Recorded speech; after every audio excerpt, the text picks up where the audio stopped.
सजगता ध्यान के क्षेत्र का बहुत ही महत्वपूर्ण पहलू है। कोई कोई साधक तो मात्र सजगता का ही अभ्यास करते हैं। उसे जागृति या माइंडफुलनेस भी कह सकते हैं। आज तक आपने जागृति, सजगता, माइंडफुलनेस के बारे में बहुत सुना होगा, मगर सजगता का अभ्यास कैसे करें उसके बारे में आज मैं जो आपको बताने जा रहा हूँ वो शायद ही आपने सुना होगा। सजगता का अर्थ है जानते हुए कार्य करना। कोई भी कार्य करते वक्त उस कार्य के दौरान कार्य के साथ मन की उपस्थिति रहती है तो वो जागृति है, वो सजगता है, माइंडफुलनेस है।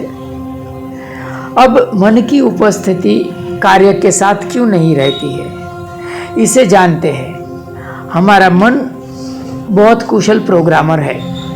कोई भी कार्य हम प्रथम बार करते हैं तो मन की उपस्थिति के बगैर नहीं हो सकता। कोई भी कार्य प्रथम बार करते हैं तो सजगता के बगैर नहीं हो सकता। सजगता स्वाभाविक ही बनी रहती है। दूसरी बार करते हैं तो मन की उपस्थिति थोड़ी कम हो जाती है। तीसरी बार में और भी कम हो जाती है। ऐसा इसीलिए होता है कि मन धीरे धीरे उस कार्य का प्रोग्राम बना रहा होता है। एक ऑटोमेशन निर्माण हो रहा होता है हमारे दिमाग में। बेसिकली हमें जागरूकता पसंद नहीं होती है। कौन बार बार जान जान कर काम करे। जो काम हम कर रहे होते हैं वो काम हमें पसंद नहीं आता। मन दूसरे काम के बारे में सोचता है। जब दूसरा काम करेंगे तो इस काम के बारे में सोचेंगे। हम साक्षी बने रहना नहीं चाहते हैं। हो सकता है कि आप यह सुनते सुनते कुछ और काम कर रहे हो। जागरूकता हमें बोरिंग लगने लगती है। चलते हैं तो हजार कार्य मन में चलते हैं। हमारा मन शरीर के साथ तारतम्य नहीं बनाता। हमारा शरीर जहाँ होता है वहाँ हमारा मन उपस्थित नहीं होता। हम चाहते हैं कि यह काम अपने आप चले और मैं दूसरा काम करूं। हम एक ऑटोमेशन चाहते हैं। ऐसा क्यों होता है? इसी समस्या में समाधान भी समाया हुआ है। समय समय पर किया जाता एक समान काम हमें उबा देता है। रोज नहाना, धोना, ब्रश करना, नौकरी धंधा करना, बर्तन करना, कपड़े धोना इत्यादि इत्यादि। कहीं न कहीं हम चाहते हैं कि इस काम की जिम्मेदारी किसी और को सौंप दे।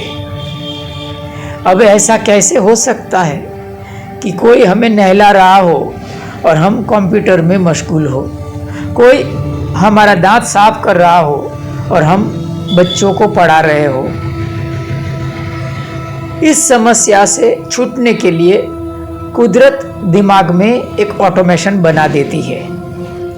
अब नहाते वक्त, ब्रश करते वक्त या खाना खाते वक्त हमारी उपस्थिति की जरूर नहीं है।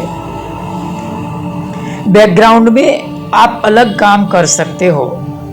फ्रंट ग्राउंड में ऑटो प्रोग्रामिंग काम करेगा। ऐसा ऑटो प्रोग्राम वे तमाम कार्य का बन जाता है जो हम रोजमर्रा की जिंदगी में करते हैं। जिस वक्त उस कार्य का प्रोग्राम पूर्ण हो जाता है उस वक्त कार्य में मन की उपस्थिति बिल्कुल नहीं रहती।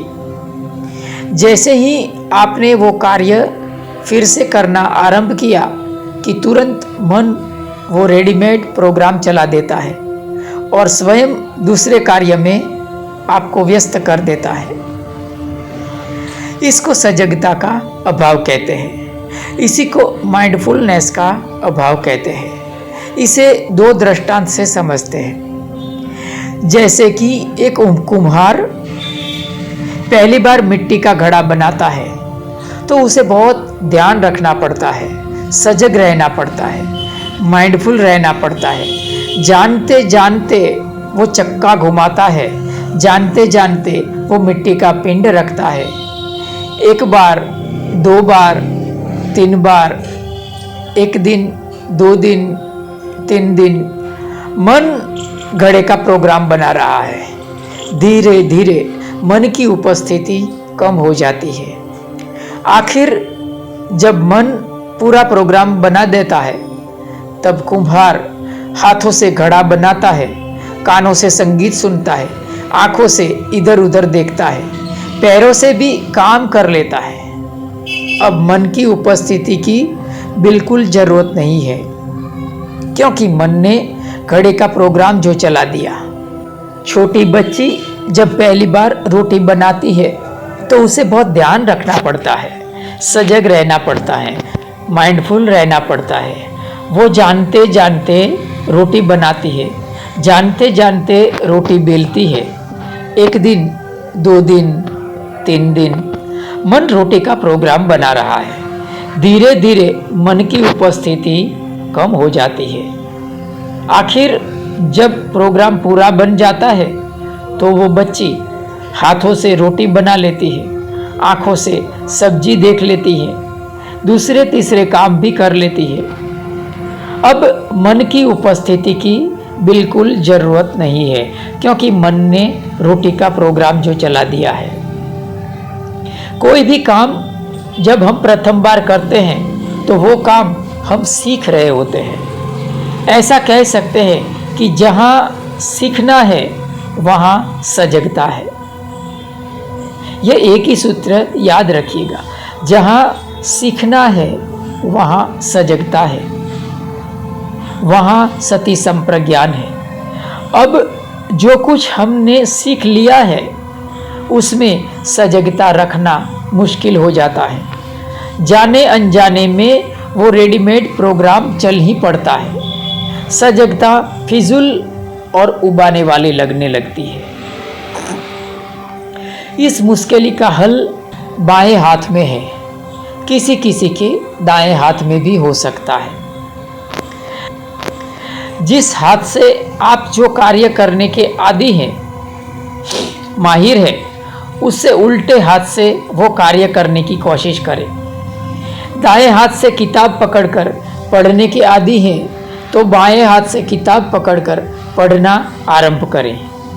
बाएं हाथ से झाड़ू लगाने के आदी हैं तो दाएं हाथ से झाड़ू लगाने की कोशिश करें। मोबाइल दाईं तरफ रखने के आदी हैं तो बाईं तरफ रखने की कोशिश करें। जिस हाथ का आप इस्तेमाल करने के आदी हैं उससे विरुद्ध हाथ का इस्तेमाल करना आरंभ करें। पैर को लेकर भी जिस पैर आप इस्तेमाल करने के आदी हैं उससे विरुद्ध पैर का इस्तेमाल करना आरंभ करें। आप देखेंगे कि आपसे अनायास ही सजगता का अभ्यास होने लगेगा। अनायास ही आप माइंडफुल महसूस करेंगे। इतनी सी बात का जो शारीरिक, मानसिक और आध्यात्मिक लाभ है उनकी आप कल्पना भी नहीं कर सकते हैं। शारीरिक लाभ यह है कि इस अभ्यास के कारण हमारा शरीर का दायां और बायां हिस्सा समान रूप से कार्यशील होने लगेगा। शरीर में एक संतुलन पैदा होने लगेगा। कई बीमारियां आधे अंग की निष्क्रियता के कारण पैदा होती है, उन बीमारियों से हम बच सकते हैं। इस अभ्यास से आदमी का कम्युनिकेशन स्किल प्रभावशाली हो जाता है। कहा जाता है कि जिसका कम्युनिकेशन स्किल खराब है उसे दोनों हाथों से काम करने का अभ्यास करना चाहिए। हमारा मगज भी हमारी काया की तरह 2 हिस्सों में विभाजित है और उसी तरह कार्यशील भी है। काया की तरह ये फिजिकली 2 भागों में नहीं बटा है। ऑपरेशन करके उसे ढूंढ नहीं सकते। यह भेद कार्यशीलता और अकार्यशीलता के अनुसार है। मगज का एक हिस्सा कार्यशील है, दूसरा हिस्सा अकार्यशील है। अब हम दोनों हाथों से काम करने का अभ्यास करते हैं तो मगज का वो अकार्यशील हिस्सा भी कार्यशील होने लगता है और उससे हमारा मानस तंदुरुस्त बनता है। इस दाएं और बाएं के खेल से सजगता और एकाग्रता बढ़ती है, जो कि ध्यान में प्रगति के लिए सहायक है। यह था सजगता का अभ्यास नंबर 1। सजगता का दूसरा अभ्यास है कार्याकृति। क्या है कार्याकृति? हर एक कार्य निश्चित रंगोली से चलता है, एक निश्चित डिजाइन से चलता है, तो काम में आनंद आता है, काम से खुशी मिलती है, काम में एकाग्रता रहती है। इसके लिए आप हर कार्य की एक निश्चित डिजाइन बनाइए, एक निश्चित आकृति बनाइए।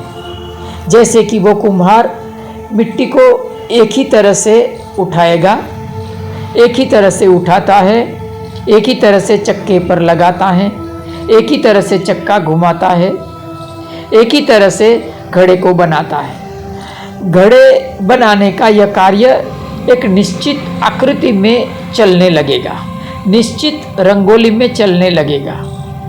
उसी तरह दीवार रंगने वाला कारीगर रंग का ब्रश आड़ा टेढ़ा लगाता है तो वो ध्यान नहीं है। एक दिशा में एक समान लसरके से वो ब्रश चलाता है तो वो ध्यान बन जाता है। दीवार पर आकृति या रंगोली बनाने के लिए कारीगर को सजग रहना पड़ेगा, जागृत रहना पड़ेगा। अगर सजगता नहीं होगी तो वो ब्रश अपने आप आड़ा टेढ़ा चलने लगेगा।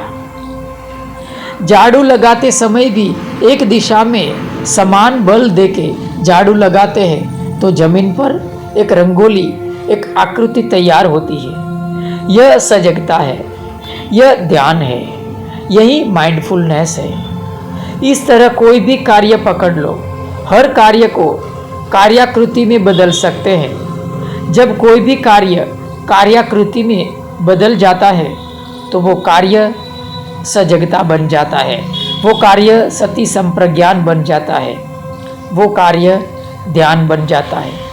इन दोनों प्रयोग में भय स्थान यह है कि हमारा मन कोई भी कार्य को बार बार करने से उस कार्य का वो गुलाम हो जाता है, उनमें सजगता रखना मुश्किल हो जाता है। जैसे ही दाएं हाथ से या बाएं हाथ से कार्य करने की आदत बन जाएगी तो फिर से सजगता चली जाएगी। वैसे ही कोई भी कार्य को आकृति के रूप में चलाने से मन एक आदत में गिरफ्त हो सकता है, सजगता का अभाव जनरेट हो सकता है।